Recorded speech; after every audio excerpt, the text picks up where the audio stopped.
The Forgotten Waverly Family of the Appalachians. What they revealed in 1964 shocked America.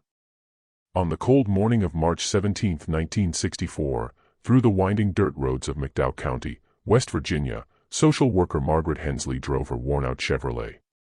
Completely unaware that she was about to uncover one of the most disturbing cases of familial isolation in American history. Endlessly around her stretched the Appalachian Mountains.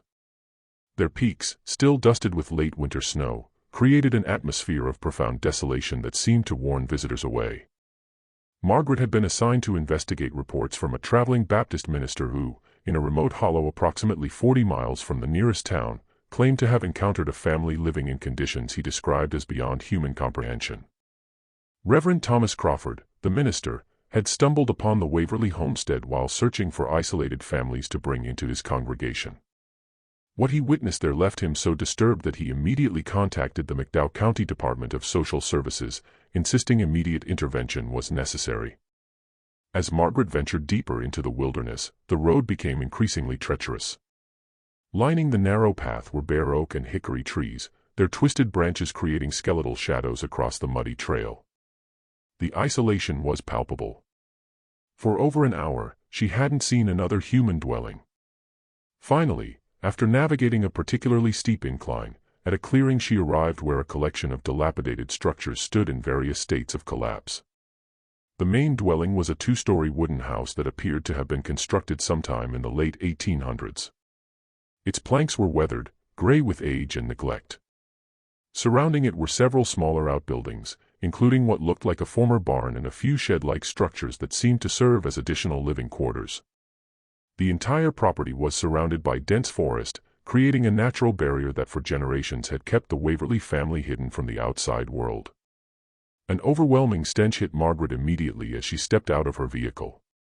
A mixture of unwashed bodies, rotting wood, animal waste, and something else she couldn't quite identify, but that made her stomach turn.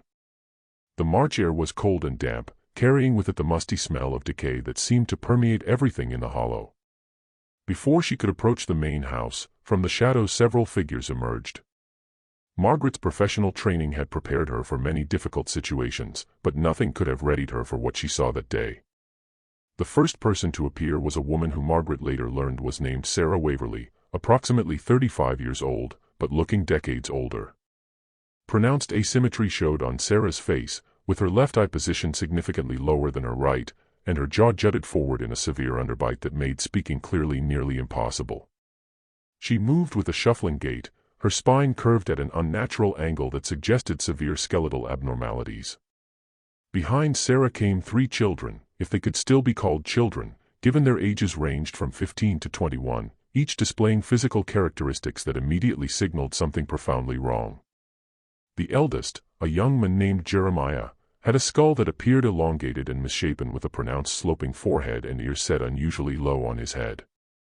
His arms hung at different lengths, and his fingers were fused together in a way that made simple tasks nearly impossible.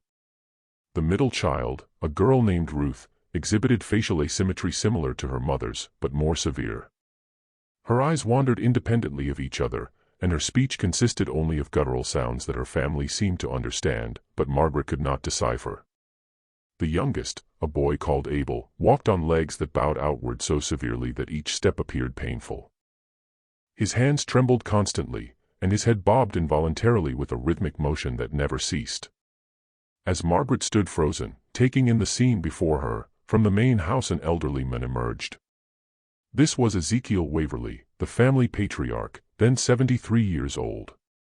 Unlike his children and grandchildren, Ezekiel showed fewer obvious physical deformities, though his gait was unsteady and his speech slurred. His eyes, however, held a sharpness that suggested a mind still functioning, still aware, still maintaining control over this isolated kingdom he had created in the hollow. "State your business," Ezekiel said, his voice carrying an accent that seemed to belong to a much earlier era of Appalachian speech, almost Elizabethan in its cadence. "We don't take kindly to strangers in this hollow." Margaret introduced herself, explaining she was there to ensure the family's welfare and to offer assistance if needed. Ezekiel's expression remained unchanged, a mixture of suspicion and something else, perhaps defiance or maybe resignation that his family's isolation was finally ending. "We've been taking care of ourselves just fine for near about 100 years, Ezekiel responded. "Don't need no government folk poking around in our business." But Margaret had legal authority to investigate, and despite Ezekiel's protests, she insisted on documenting the living conditions. What she discovered over the next several hours would form the basis of a case file that would eventually make its way to the highest levels of West Virginia's government and attract the attention of medical researchers from across the country. The interior of the main house was even more disturbing than the exterior suggested. The rooms were dark, lit only by a few windows covered with decades of grime and by oil lamps that cast flickering shadows across walls that appeared not to have been cleaned in years. Covered with a layer of filth were the floors, animal droppings mixed with food scraps and other refuse. The furniture consisted of handmade pieces that were falling apart, and the smell inside was so overpowering that Margaret had to step outside several times to catch her breath. But the physical conditions, as appalling as they were, paled in comparison to what Margaret began to understand about the family structure itself. Through careful questioning and observation, she pieced together a genealogy that defied everything she thought she knew about family relationships. Ezekiel Waverly had arrived in the Hollow in 1891 with his wife Martha, seeking isolation from what he described as the corrupting influences of modern society. They had 7 children, 4 sons and 3 daughters. When those children reached adulthood, instead of seeking marriages outside the family, Ezekiel had encouraged, or perhaps commanded, that they marry each other. Brothers married sisters, cousins married cousins, and the resulting children then continued this pattern into the next generation. By 1964, the Waverly Hollow contained 23 individuals spanning 4 generations, all descended from Ezekiel and Martha, and all products of continuous unions between close relatives. The genetic consequences of this extreme isolation and familial intermarriage were evident in nearly every member of the family. Beyond the obvious physical deformities, Margaret observed cognitive impairments, communication difficulties, and health problems that seemed to affect multiple family members. Sarah, whom Margaret had first encountered, was the daughter of Ezekiel's son, Isaac, and Isaac's sister, Rebecca. The 3 children with Sarah were the result of her union with her own brother, Daniel. This pattern repeated throughout the family tree, creating a genetic bottleneck so severe that medical experts who later studied the case were astonished any children had survived to adulthood at all. As the day wore on, Margaret met more family members, each with their own set of physical and cognitive challenges. There was Mary, whose spine curved so severely that she could barely stand upright. There was young Thomas, whose mental development had stopped at approximately a 5-year-old level despite being 16.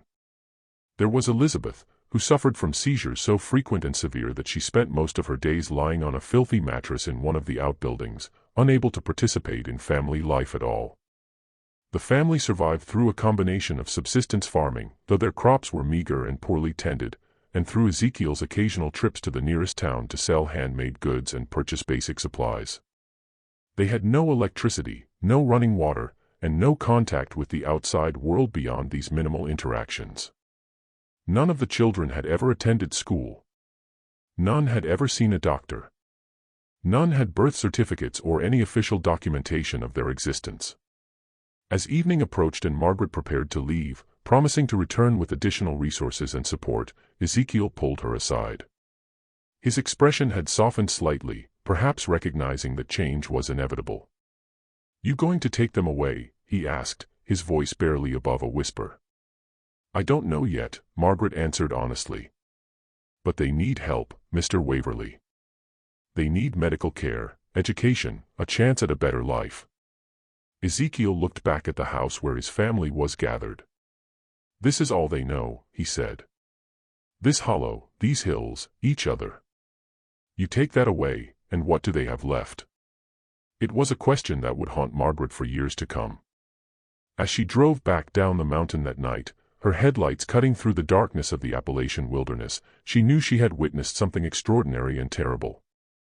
A family that had retreated so far from society that they had created their own isolated world, with consequences written in the twisted bodies and limited minds of its youngest members. The Waverly case was about to explode into public consciousness, raising questions about individual freedom, government intervention, and the hidden costs of extreme isolation. But for Margaret Hensley, exhausted and emotionally drained as she finally reached paved roads again, one thought dominated her mind: how had this been allowed to happen? How had an entire family disappeared into the mountains for 70 years without anyone noticing or caring? Confer Canal, because the stories we uncover here are the ones history tried to bury, and you won't find them anywhere else. To understand how the Waverly family reached such a devastating state by 1964, one must journey back to the origins of their isolation. Ezekiel Waverly was born in 1891 in the foothills of the Appalachian Mountains, the son of a coal miner who had moved to West Virginia seeking work during the boom years of the late 19th century. Ezekiel grew up in a culture that valued independence, self-reliance, and deep suspicion of outside authority. By the time Ezekiel reached adulthood in the early 1910s, the coal mining industry had transformed the region, bringing with it company towns, labor disputes, and violent conflicts between miners and mine owners. The Battle of Blair Mountain in 1921, one of the largest labor uprisings in American history, took place not far from where Ezekiel lived. The violence and chaos of this period profoundly affected Ezekiel, who increasingly saw modern civilization as corrupt and dangerous. In 1918, Ezekiel married Martha Hensley, a young woman from a neighboring county. Martha shared Ezekiel's religious convictions, a strict interpretation of Christianity mixed with older Appalachian beliefs, and his desire to separate from what they viewed as a degenerating society. After several years of saving money, in 1923 they purchased a remote tract of land deep in the mountains, accessible only by a rough trail that would eventually disappear entirely through neglect. The early years of isolation were difficult, but not necessarily unusual for the region. Many Appalachian families lived in remote hollows, maintaining minimal contact with neighbors and towns. Ezekiel and Martha had their first child, Isaac, in 1924, followed by 6 more children over the next 15 years, Rebecca in 1926, Nathaniel in 1928, Ruth in 1930, Daniel in 1932, Leah in 1935, and finally Samuel in 1939. As the children grew, Ezekiel became increasingly radical in his beliefs about isolation. He began to see his family not just as separating from society, but as creating a new pure lineage untainted by what he called foreign blood. This concept, rooted in extreme religious beliefs and misunderstandings of heredity popular in that era, led Ezekiel to a fateful decision: his children would not marry outsiders. They would marry each other, keeping the Waverly blood pure and ensuring complete independence from the outside world. When Isaac, the eldest son, turned 21 in 1945, Ezekiel arranged his marriage to Rebecca, Isaac's own sister, then 19 years old. This union, which would be illegal and morally condemned in mainstream society, was presented by Ezekiel as a sacred duty to maintain family purity. Whether his children fully understood the implications or were simply conditioned to obey their father's absolute authority remains unclear, but the marriage went forward. The first child of this union, a boy named Jacob, was born in 1946. Initially, he appeared healthy, giving Ezekiel what he saw as confirmation that his strategy was correct. But as Jacob grew, problems became apparent. By age 3, his speech development was significantly delayed. By age 5, his physical growth had slowed. By age 7, he displayed cognitive limitations that would prevent him from ever functioning independently. Despite these warning signs, Ezekiel continued his plan. Nathaniel married Ruth in 1948. Daniel married Leah in 1952. Samuel, the youngest, eventually married his niece, the daughter of Isaac and Rebecca, in 1960, creating an even tighter genetic knot. With each generation, the genetic pool became smaller, the relationships more complex, and the physical and mental consequences more severe. The children born in the 1950s showed increasingly severe problems. Sarah Waverly, born in 1929 to Isaac and Rebecca, exhibited the pronounced facial asymmetry that would characterize many family members. When Sarah married her brother Daniel in 1955, their children displayed an even more disturbing array of conditions: skeletal deformities, cognitive impairments, sensory problems, and immune system weaknesses that left them vulnerable to infections that would be minor in other children but became life-threatening in the Waverly Hollow. By the late 1950s, the family's isolation was nearly complete. Ezekiel's trips to town became less frequent. The children, now adults with children of their own, knew nothing of the outside world beyond the stories their father told them, stories that portrayed society as dangerous and evil, a place where their family would be torn apart and destroyed if discovered. The hollow itself reinforced this isolation. The original house, built in the 1920s, was expanded haphazardly as the family grew, with rooms and outbuildings added without any real planning. The result was a sprawling, chaotic collection of structures that seemed to mirror the family's twisted genealogy. Water came from a spring that often ran dry in summer. Food came from a garden that produced less each year as the soil became depleted and no one had the knowledge to properly maintain it. Chickens and a few goats provided eggs and milk, though disease and poor care meant their numbers fluctuated wildly. Medical knowledge within the family was limited to folk remedies and herbal treatments passed down from Martha before her death in 1956. When children fell ill, which was frequent, they either recovered on their own or they died. At least 7 children born between 1946 and 1963 died before reaching age 5. Their tiny bodies were buried in unmarked graves on the hillside above the house. These deaths were never reported, never investigated, simply absorbed into the family's grim reality. The educational situation was equally dire. Ezekiel could read and write, skills he had learned before his retreat into isolation, but he made no systematic effort to teach his children beyond basic biblical literacy. By the second generation, the children born in the 1940s and 1950s, illiteracy was common. By the third generation, some family members could barely communicate beyond grunts and simple gestures. Social dynamics within the family were dominated by Ezekiel's absolute authority. He made all decisions, controlled all resources, and enforced his will through a combination of religious rhetoric and physical intimidation. Martha had been a moderating influence, but after her death, Ezekiel's control became total. The adult children, themselves products of limited cognitive development and lifelong isolation, never questioned his authority or considered alternatives to the life they knew. By 1963, the situation had reached a critical point. The family's genetic health had deteriorated to the point where normal reproduction was becoming difficult. Several women had experienced miscarriages or stillbirths. Children were being born with conditions so severe they could not survive infancy. The family's physical isolation, once chosen, had become a prison from which escape seemed impossible. It was only through chance that the outside world discovered them. Reverend Crawford's missionary trip through the region in early 1964 was not the result of reports or complaints, it was simply bad luck for the Waverlys that someone had ventured deep enough into the mountains to find their hollow. Once discovered, however, the machinery of government intervention began to turn, slowly but inexorably. Margaret Hensley's visit on March 17 was just the beginning. Over the following weeks, she returned multiple times, each visit revealing new horrors and new complexities. She brought with her colleagues from the Department of Social Services, public health officials, and eventually law enforcement officers when Ezekiel's resistance became more pronounced. Photographs taken during these visits, stored in government archives and only occasionally released to researchers, show the true extent of the family's condition. Black and white images capture gaunt figures with obvious deformities, children with blank stares and twisted limbs, and living conditions that resembled something from the 19th century rather than modern 1960s America experiencing economic boom and social transformation. The question that began to dominate discussions among officials was simple but profound: what should be done? The family was suffering, that was clear. But they were also functioning in their own way, surviving according to their own rules in their own isolated world. Did the state have the right or the obligation to intervene? And if intervention was necessary, what form should it take?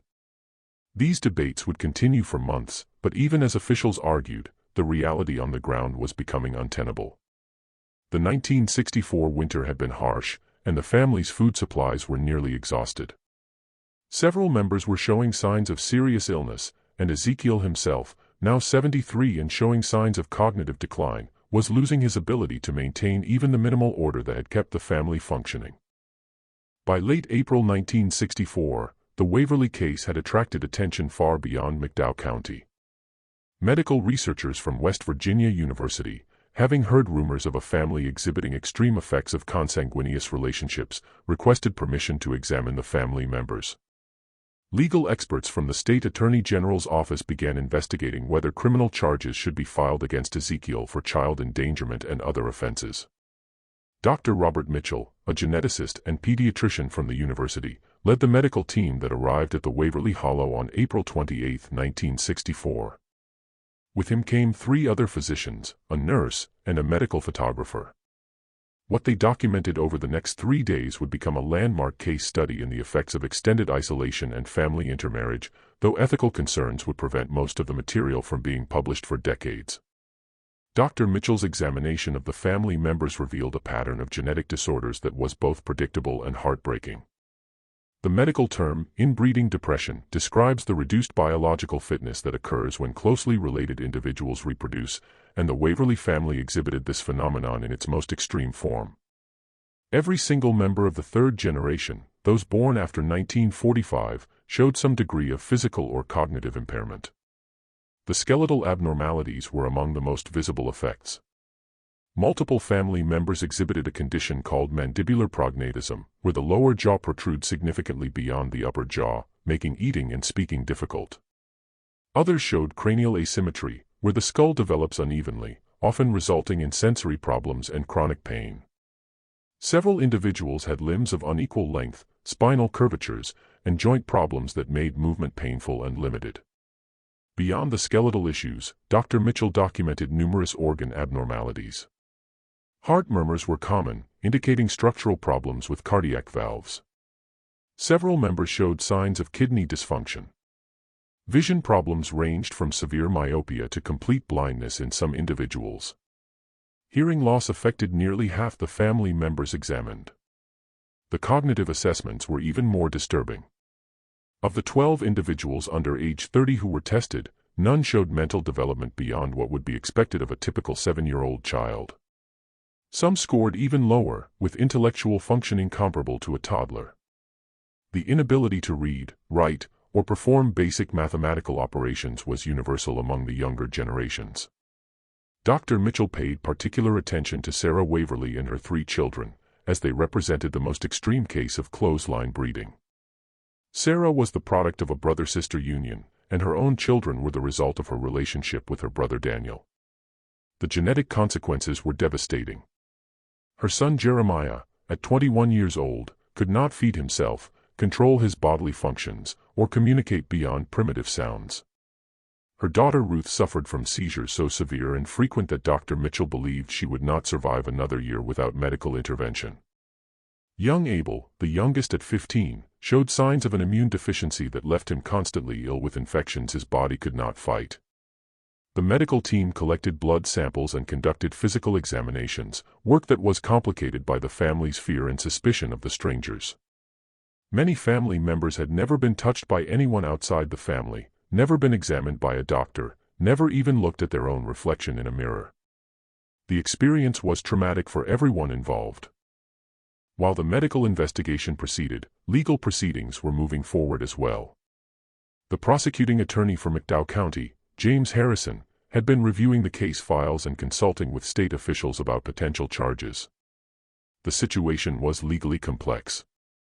While marriages between siblings were clearly illegal in West Virginia, these marriages had occurred in complete isolation, never registered with any official authority. The family members involved might not even understand they were violating laws given their complete separation from society. More seriously, questions arose about whether Ezekiel Waverly could be held criminally responsible for the situation. Had he forced these relationships, or had they occurred with the consent of all involved? Could adults who had never been exposed to alternative ways of living be considered to have given informed consent? And what about the children? Had they been harmed through willful neglect, or was this simply a case of extreme poverty and isolation? These legal questions would occupy courts and legal scholars for years. But in the immediate term, Attorney Harrison focused on the one clear priority: protecting the children and most vulnerable family members. On May 15, 1964, he filed a petition in McDowell County Circuit Court seeking emergency custody of all individuals under age 21 and all adults deemed incapable of independent functioning due to cognitive impairments. The court hearing that followed was unlike anything McDowell County had ever witnessed. Judge Thomas Blackwell, a stern man who had served on the bench for 23 years, presided over proceedings that filled his courtroom with curious onlookers, reporters from newspapers as far away as Charleston, and government officials from various agencies, all claiming jurisdiction over different aspects of the case. Ezekiel Waverly attended the hearing, brought from the Hollow by sheriff's deputies who had been assigned to monitor the family property. He stood before the judge, his weathered face set in defiant lines, and refused to acknowledge the court's authority over his family. "The Lord gave me dominion over my household," he declared, "and no earthly power can take that away." Judge Blackwell listened to testimony from Margaret Hensley, who described in detail the conditions she had witnessed. Dr. Mitchell presented his medical findings, using carefully worded language to describe the genetic consequences of the family's isolation without sensationalizing the situation. Attorney Harrison argued that immediate intervention was necessary to prevent further harm and possibly death. The defense, such as it was, consisted of a court-appointed attorney named David Kelso, who argued that removing family members from the only home they had ever known would cause psychological trauma, and that the family had a right to live according to their own beliefs, however unconventional. It was a weak argument, and Kelso seemed to know it, but he had an obligation to present some defense of Ezekiel's position. On May 18, 1964, Judge Blackwell issued his ruling. He granted the state emergency custody of all family members under age 21 and all adults who, based on Dr. Mitchell's assessment, lacked the cognitive capacity to make independent decisions about their own welfare. This covered 17 of the 23 family members. The remaining 6 adults, including Ezekiel himself, would be allowed to remain in the Hollow but would be subject to regular monitoring by social services. The execution of this court order was perhaps the most traumatic event in the entire Waverly saga. On May 21, a convoy of vehicles made its way up the mountain to the Hollow. Social workers, sheriff's deputies, and medical personnel descended on the property to remove the designated family members. What followed was chaos and heartbreak. Family members who were being taken clung to each other and to those who were staying behind. Some screamed and fought against the deputies despite their physical limitations. Ezekiel stood in the doorway of the main house, shouting curses and biblical verses at the officials. Sarah Waverly collapsed on the ground, wailing as her children were led to waiting vehicles. Young Abel, terrified and confused, had to be physically carried to a van while he reached back toward his grandfather. The scene was documented by newspaper photographers, and the resulting images shocked people across West Virginia and beyond. Here was evidence of extreme poverty and suffering existing in modern America, hidden in the mountains, invisible to the rest of society until chance revealed it. The removed family members were taken to various facilities. The children were placed in a special unit at a state institution that served individuals with severe developmental disabilities. The adults who were deemed incapable of independent living were sent to similar facilities. The stated goal was to provide medical treatment, education where possible, and a better quality of life. The reality would prove more complicated.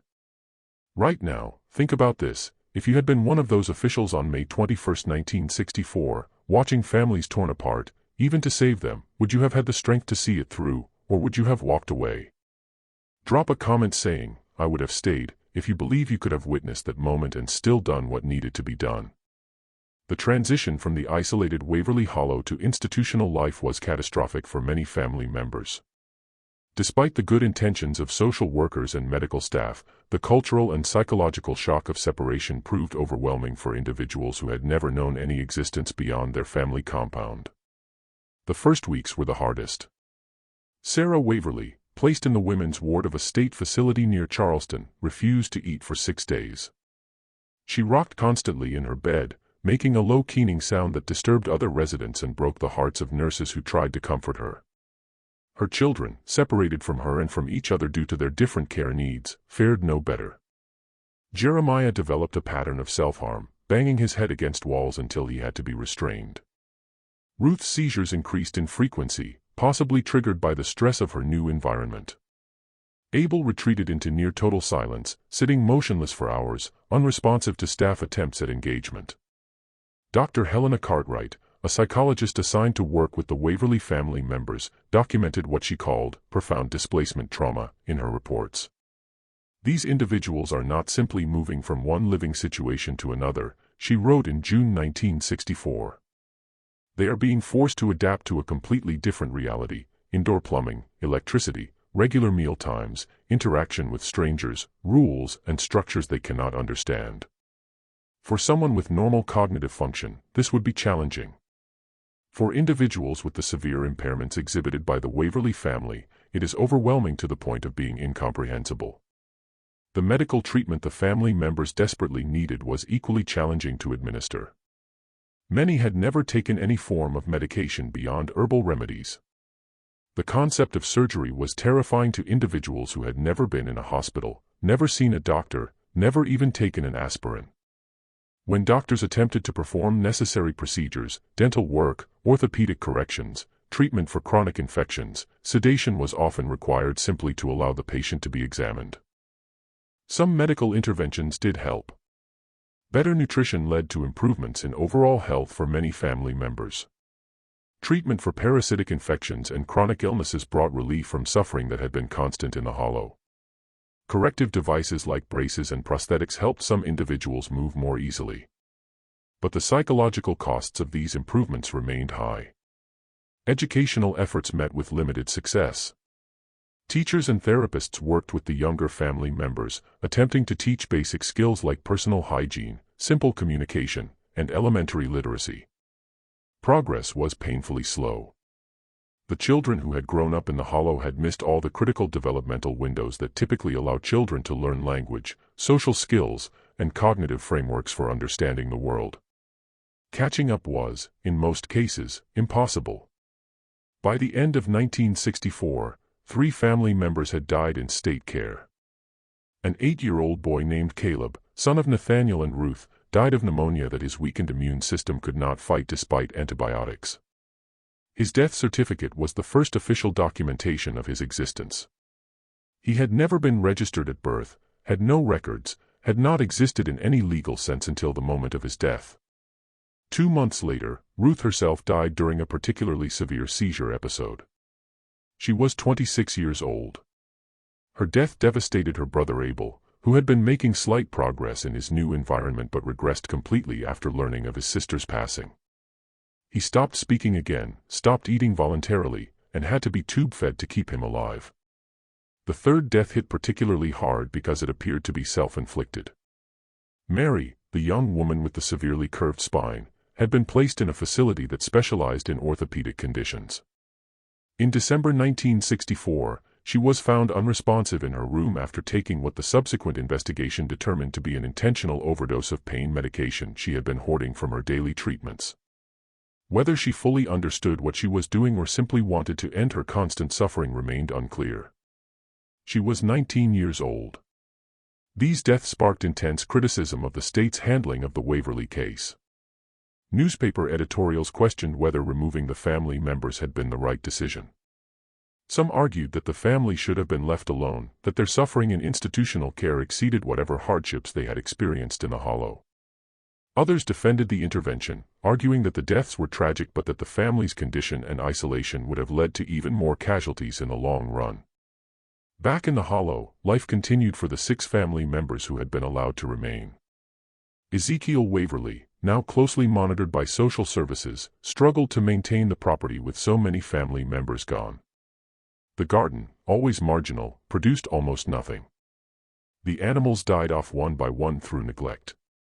The house fell into even greater disrepair as Ezekiel's age and declining health prevented even basic maintenance. Social workers visited weekly, bringing food and supplies, checking on the remaining residents. These visits were tense affairs. Ezekiel remained hostile, viewing the social workers as invaders who had destroyed his family.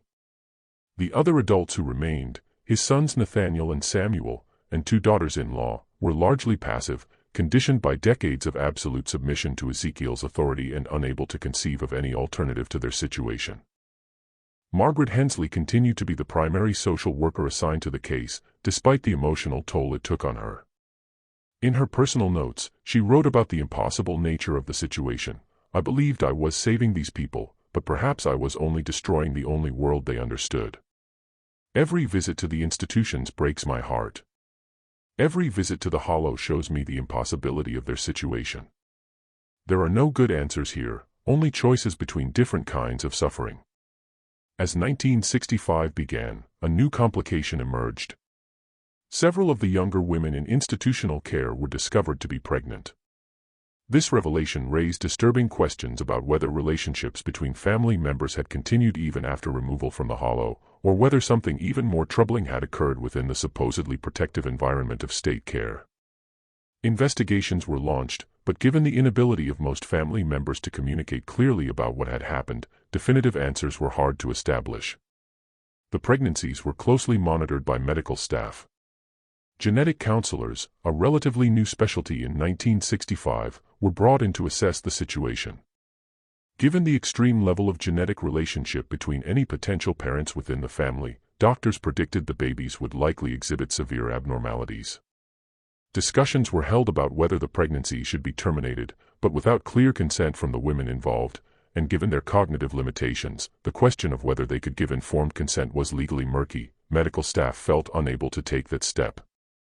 The first baby was born in September 1965 to a young woman named Leah, 17 years old and severely cognitively impaired. The father's identity was never definitively established, though it was believed to be another family member who had been placed in the same facility.